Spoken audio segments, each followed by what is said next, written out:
യെശയ്യാ പ്രവാചകന്റെ പുസ്തകം 36-ാം അധ്യായത്തിന്റെ 15-ാമത്തെ വചനം. യഹോവ നമ്മെ നിശ്ചയമായും വിടുവിക്കും. വിടുതൽ കൊതിച്ചുകൊണ്ടിരിക്കുന്ന ആരൊക്കെയോ ഈ വചനം ഇന്ന് ശ്രവിച്ചുകൊണ്ടിരിക്കുക. 3 ചോദ്യം ചിലരുടെ ഉള്ളിൽ ഉണ്ടെന്ന് പരിശുദ്ധാത്മാവ് കാണിച്ചു തരിക. എന്താണ് എനിക്ക് വിടുതൽ നടക്കാത്തത്?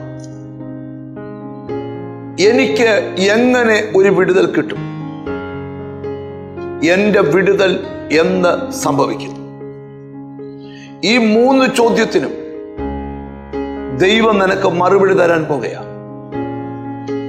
ഈ വചന വെളിപ്പാടിൽ നിന്നുകൊണ്ട് നിങ്ങളോട് ദൈവം സംസാരിക്കുക. ലോകം മുഴുവൻ നിങ്ങളിൽ വിടുതൽ നടക്കത്തില്ല, നിങ്ങൾ വിടുവിക്കപ്പെടത്തില്ലെന്ന് പറഞ്ഞാലും ദൈവത്തിന് നിന്നെ വിടുവിപ്പാൻ ഇഷ്ടം തോന്നിയിരിക്കുക.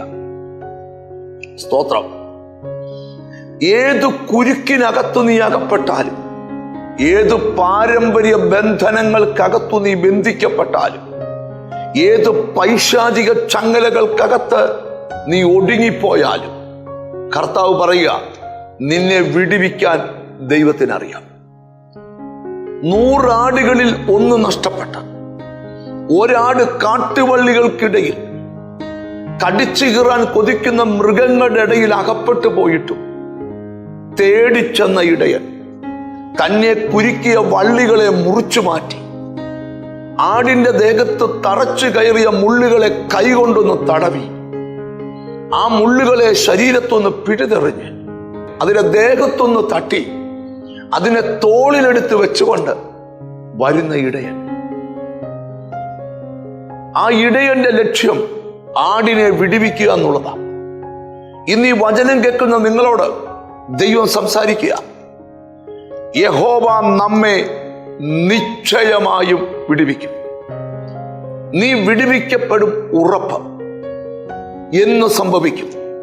ഇന്ന് ഈ വചനം നീ ഹൃദയത്തിൽ സ്വീകരിക്കുമ്പോൾ നിന്റെ ജീവിതത്തിന്റെ വിടുതൽ ആരംഭിച്ചു കഴിഞ്ഞു. മനസ്സുകൊണ്ട് പറഞ്ഞ കർത്താവ് എന്നെ വിടുവിക്കുമെന്ന് ഞാൻ ഉറപ്പായി വിശ്വസിക്കുന്നു. അങ്ങനെ കൈകളൊന്ന് ചേർത്ത് വെച്ച് പ്രാർത്ഥിക്കാം. ഞങ്ങളുടെ കർത്താവേ, സ്വർഗസ്ഥ പിതാവേ, വിടുതൽ കൊതിക്കുന്ന ജനത്തിന്റെ അകത്തളങ്ങളിൽ ആഴമേറിയ ഒരു വിടുതൽ വെളിപ്പെട്ടു വരാൻ പ്രാർത്ഥിക്കുന്നു.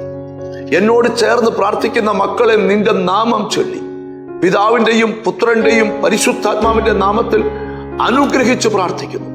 അവർ അനുഗ്രഹിക്കപ്പെടട്ടെ, യേശു ക്രിസ്തുവിൻ നാമത്തിൽ തന്നെ. ആമേൻ. നിശ്ചയമായും നീ വിടുവിക്കപ്പെടും. God bless you.